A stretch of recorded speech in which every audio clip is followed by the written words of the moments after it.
Good afternoon, Daniel Victor from Sips Hydration. Hey Warren, how you doing today? Good. I'm hydrating. So not hydrating with sips, but hydrating with the old school way. You too, right? Okay, good. Good. So first of all, I'm so excited to hear. I looked you up on the web and I see you got a really cool, interesting, unique product. So tell me, how did you get started with this? What does it do? Talk to me. Yeah, great question to start us off. So, at Sips Hydration, we have a couple products, but one being the most notable and most unique, I think the one you're referring to being HydroLamp. So, HydroLamp is the world's first and the world's only table lamp that actually dispenses water. It always gets a lot of intrigue and questions, and one of yours being, how did I come up with that? Um, I like to joke and tell people that, like most great ideas, it came up on a bar napkin. Only instead of this bar napkin being literally at the bar, it kind of was made when I was hungover the next morning and really needed some water by my bedside table. And I looked at the lamp and I was like, this lamp is useless. I wish this thing was a water dispenser. And wow, lo and behold, did I run with that idea and turned it into something that you see there on our website available today. Wow. Isn't it necessity is the mother of invention, I guess, right? Yeah, and I think at first it definitely started. I didn't really think it was a necessity. It started a bit as a comedy bit, a little bit of a joke for me. And I made a meme page of it, kept making jokes, and it started getting followers. And people one day someone suggested to me that it could actually be useful for elderly and disabled people. And that was when I kind of pivoted from it being just a comedy bit in my head to like, oh, maybe I've stumbled across something here. I should put some effort, time, and money into this. Okay, so that's kind of awesome because I was thinking to myself, I'm like, why can't I just get up and go get a glass of water? Like, what's stopping me from that? So is that your kind of market you go after then? Is more that market of elderly and disabled people? Yeah, that's certainly where we want to make a splash. That's the area that we see ourselves making the biggest impacts. But truth be told, I was the first user of this, of course. I was on a second story bedroom and was having to go up and down the stairs through the middle of the night to go fill up more water. And with that came turning on lights, came the risk of tripping down the stairs. And it was just a burdensome task that I seeked out a way to solve. So really, you're hydrating right now, I'm hydrating right now. 100% of human beings need water. So we do see it as a product for everyone, while we know it might help some of those elderly and disabled persons a little bit more than it helps the general public. Got you. So if how does this turn from idea to actual product? Talk to me about Yeah, so it starts with a trip to Goodwill, getting a few different things and putting together a minimum viable product. From there, more ideas build on of, okay, well, I'll need to do this. This won't work. That might work. And then it goes through a bunch of iterations. I think we're on iteration 6 or 7 now. And iteration 6, or maybe it's even iteration 5 is the first one that went to market. But like any product, we're always improving it, always trying to make ways to make it more affordable or higher quality. So yeah, through different 3D printed prototypes is how it kind of came to be into its final, maple wood version that we have right now.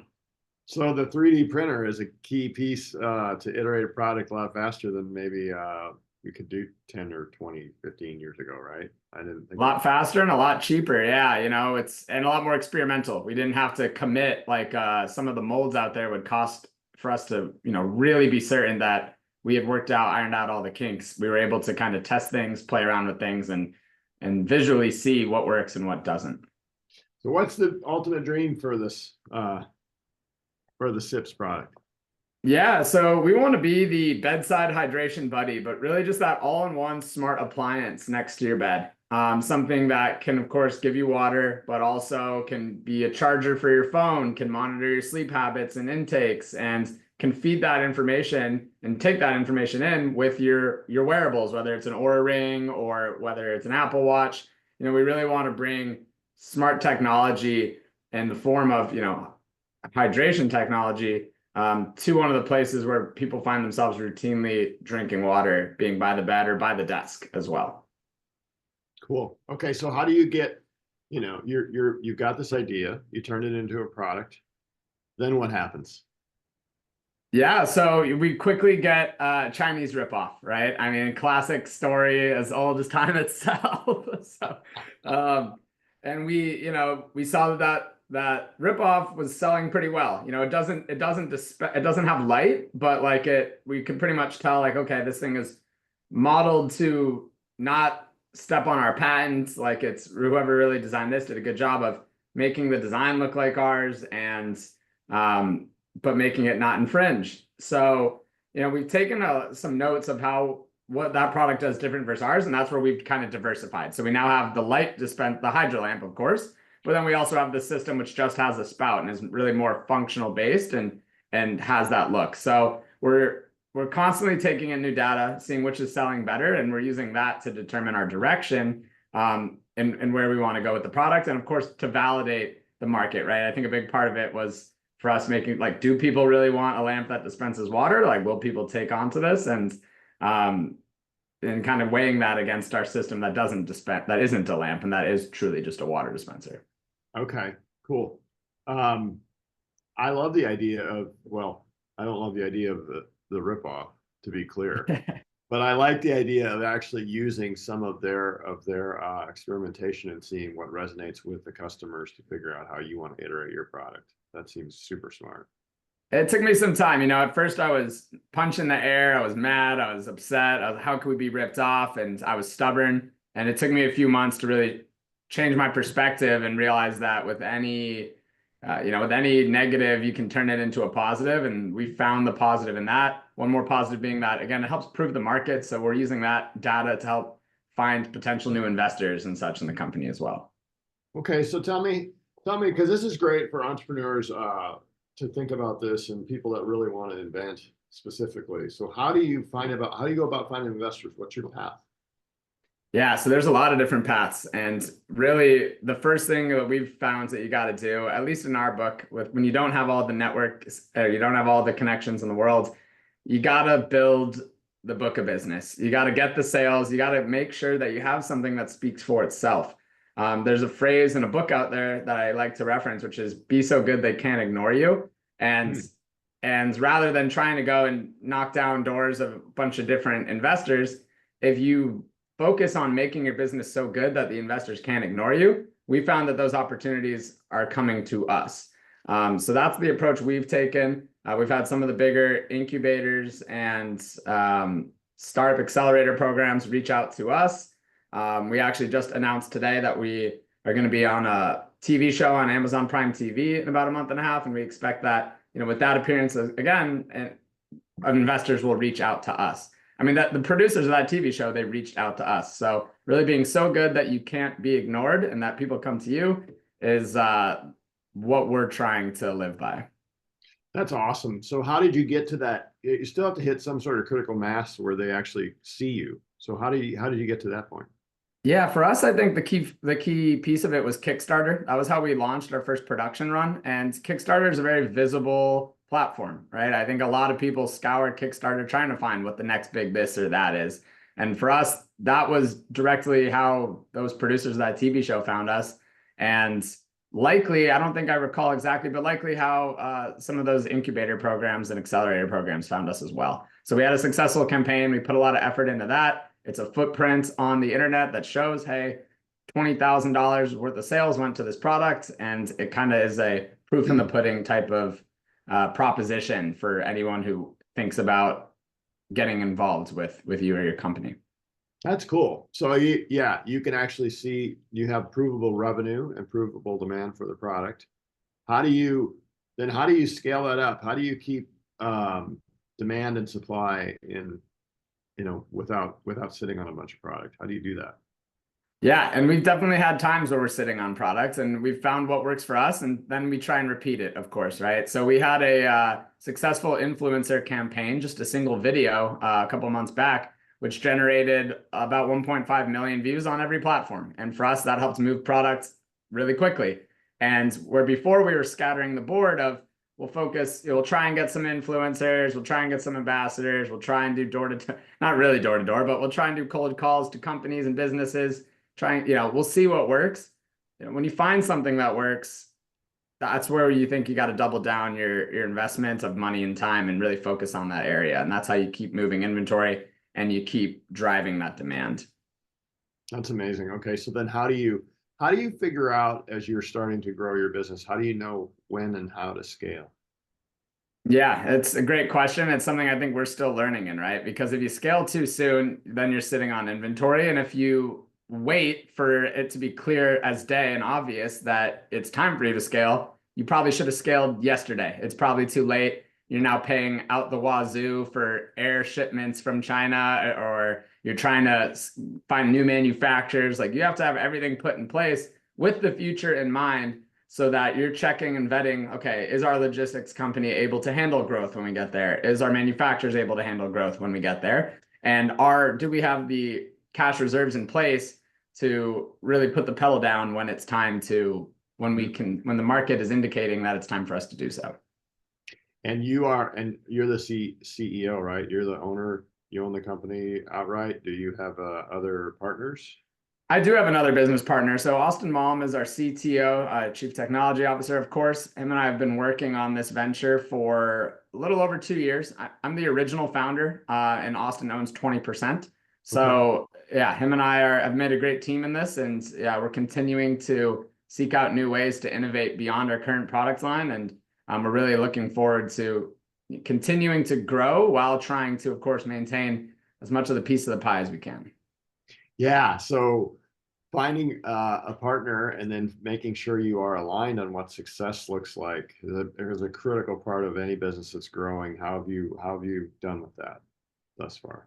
We've done well. It's a conversation we've had since the almost what I would call the delusional days, right? Day one of like, well, how are we going to exit this? And it's like, how are we going to exit this? We just have pen to paper right now. But regardless of where you're at, you need to make sure you're aligned, because what if we didn't have that conversation until today? And I was ready to try and license it out to someone else and, head for the hills, but he wanted, to hold on for the long term. So when you find the partner, having that conversation is a crucial part of making sure you actually have found that partner. We had it early and often. We continue to do pulse checks on ourselves every now and then and see, what direction we think this is going in and where we want to make an impact in the market. So that, I think it's going well. I think Austin and I are very aligned on what kind of strategy we want and what role we want to play in that world that Sips Hydration is going to help change.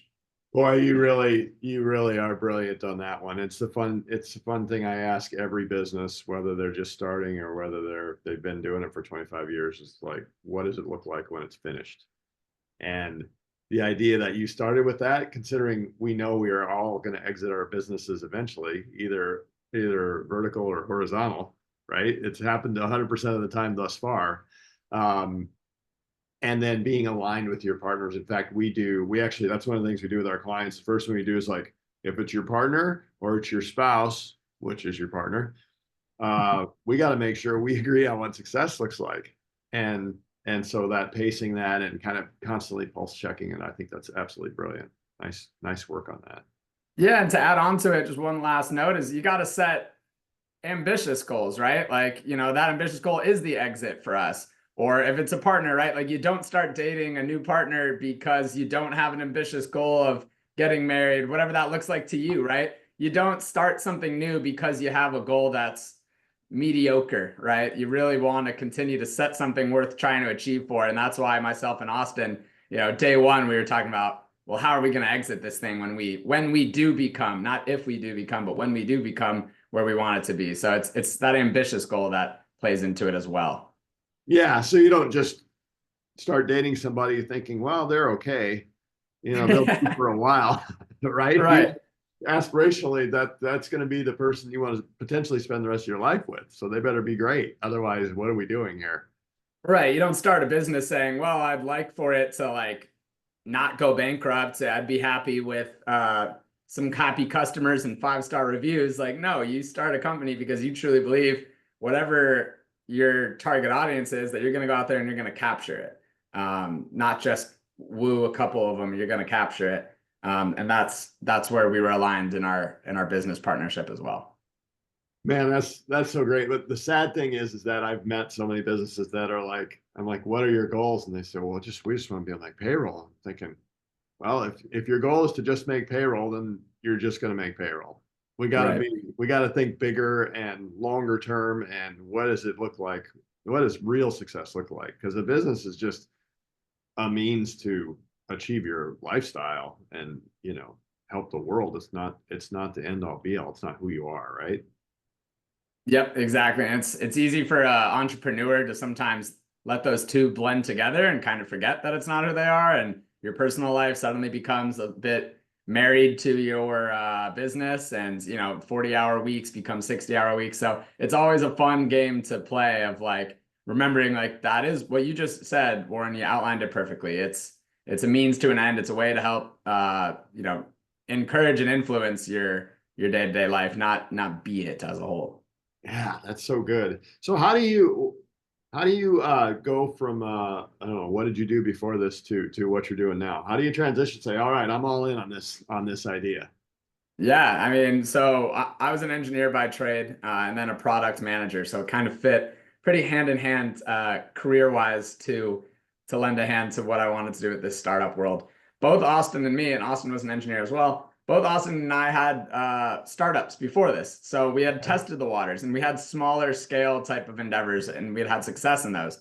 So we had known, like, okay, like this is what it feels like to have your own money on the line. This is what it feels like to know that you have to work to make this happen and dig out of that hole. And like, not only is that what it looks like on the smaller scale, but this is something we like doing. And like, while it's scary, it also comes with some of the most fruitious victories and fulfilling types of, feelings that you can get.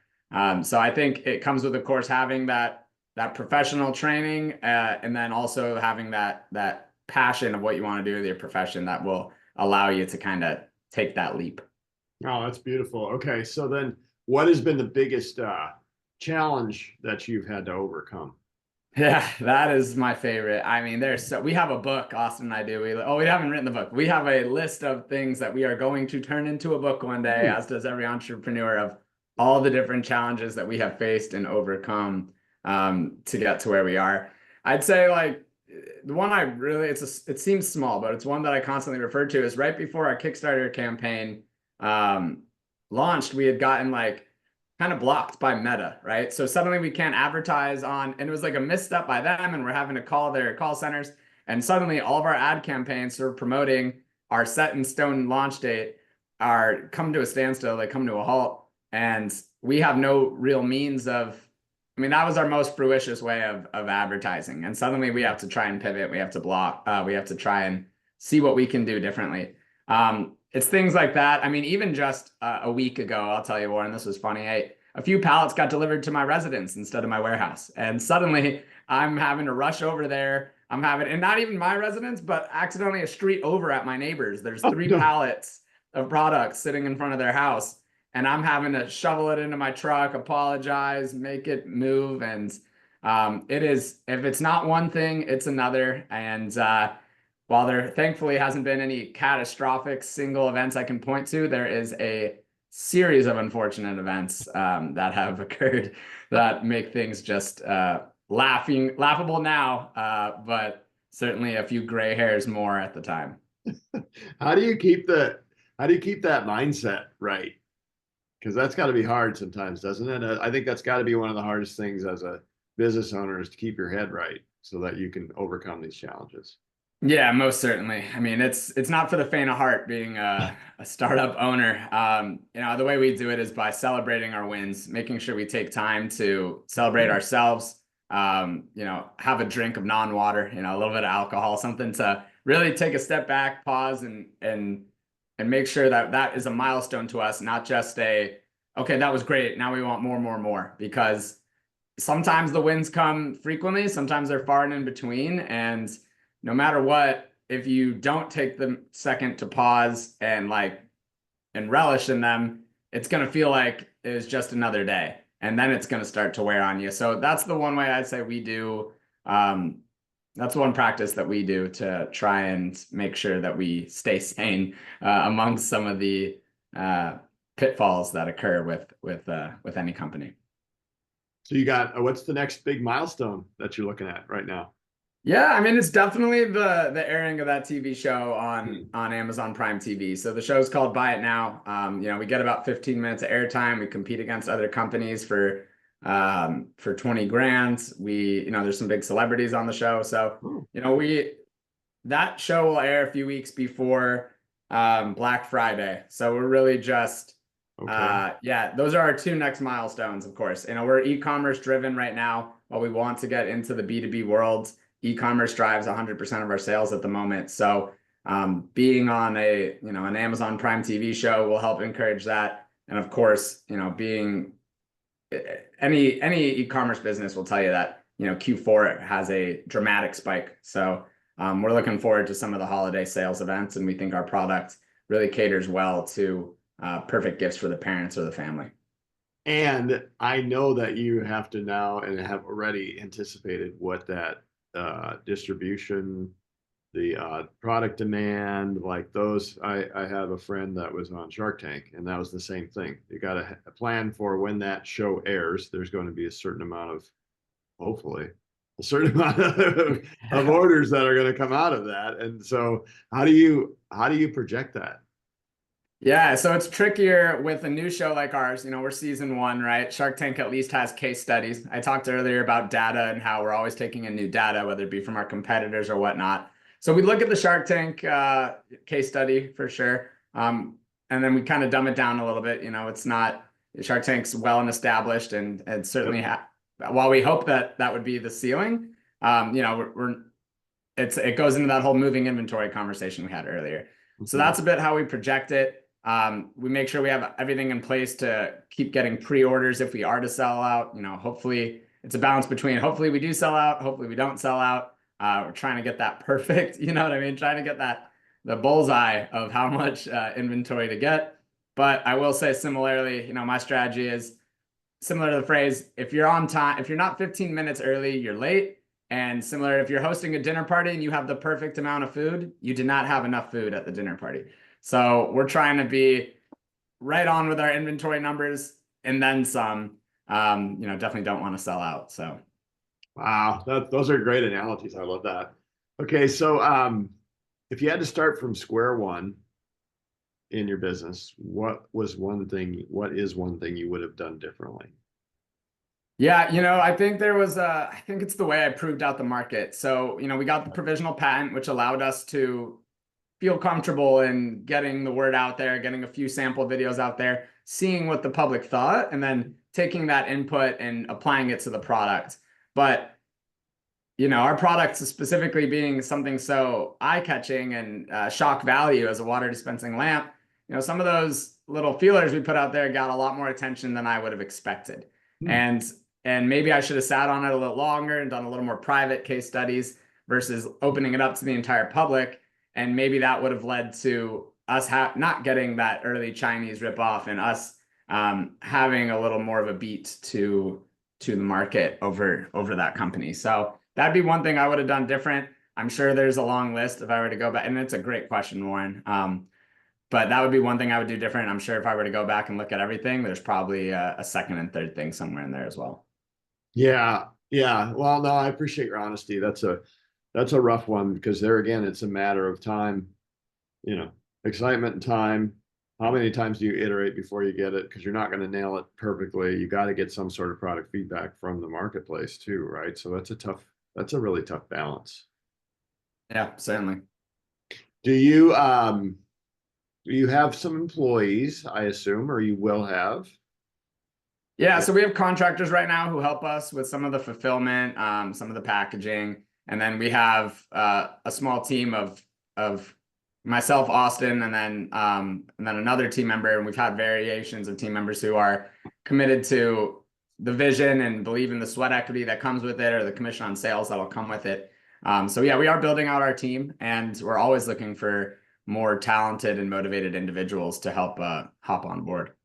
So you named some of the things that you really look for in an employee, like, they've got to believe in your vision, especially as a startup. They're Mhm. willing to put in sweat equity in the time because they see that their return is going to, potential for return is greater.